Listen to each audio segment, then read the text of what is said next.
Si ta gëzojmë jetën çdo ditë. Koncentrohu në vetveten.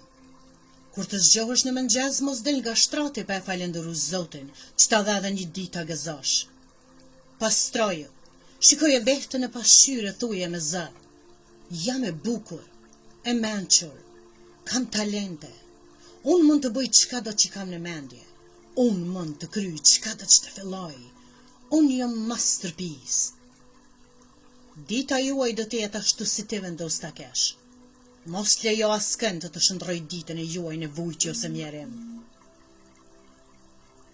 Mos lejo askën të shndroj ditën e juaj në vujtje ose mjerim. Mëso si të thuash jo me plot kuptimin e fjalës, e sidomos nëse nuk shkon në favorin tuaj.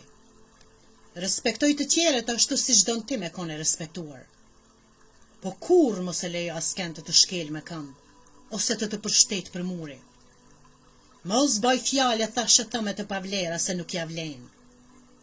Shiko jetën me vizione të larta, se cila për nesh që ka dhuntit e veta, zbuloj ato, edhe kënaqë me talentin që e posedan. Kur mos krahaso vetën me të tjerë. Zoti na krijoi të gjithëve unik. Ti je veçantë, e ki visionet e juaja në jetë. Vallëzo sikur askush nuk të sheh dhe mos jep llogari askujt për jetën që jeton. Kënaqë me pak. Buzëqesh shumë, edhe të lutem, mos jeto për të tjerët, jeto vetëm për veten. Do t'u tregoj një anekdotë për gruan, dëgjoje me plot vëmendje.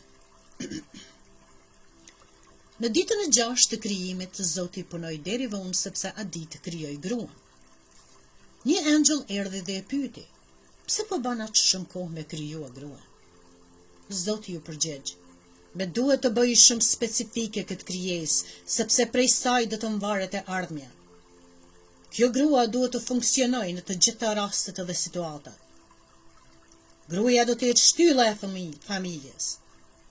Gruaja do të lindë fëmijë. Gruaja është ajo që mban të ardhmen e duret e saj.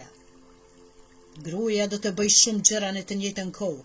Ajo do të ketë përqafim që shëron plagat dhe zemrat e tyre. Ajo do t'i bëj të gjitha me dy duar. Ajo do të shëron veten dhe të tjerët kur pa u ankuar. Angjëlli ishte shumë impresuar dhe e preki gruan. Zoti tha: pse kjo krijesë është aq e butë? E kam krijuar të butë, por edhe shumë të fortë. Nuk mundesh me marrë me mend sa gruaja mundet me bajtë e me sakrifikue për të tjerët. A mundet kjo gruaja me mendue, pyeti angjëlli?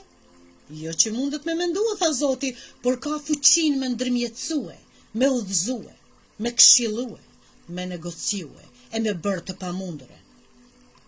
Angjëlli ja preku faqet gruas. Edhe e pyeti Zotin pse gruaja ka fytyrën e lagur. Zoti tha që ata janë latë. Lotët janë ata që gruaja tregon vujtjen, gëzimin, mallëngjimin, humbjen, vetmin, dashurin dhe krenarin. Wow, angjëlli tha. Gruaja qenë ka ma gjepse edhe krijesa më e rëndësishme në planetin tokësor. Zoti vazhdoi: gruaja buzëqesh kur brenda saj ndjehet më bërtit. Gruaja këndon kur brenda saj vajton. Ajo lufton për çka e beson. Dashuria e saj është pa kondicione, pa interes. Zemra e saj thyhet kur dikush vuan ose lëndohet, por gjithmonë gjen rrugë me ngrit edhe më ndriçu jetën të tjerëve, e sidomos fëmijëve të saj. Angjëlli tha: gruaja të kështë përkryme pra. Zoti tha: jo, e ka vetëm jetë të metë.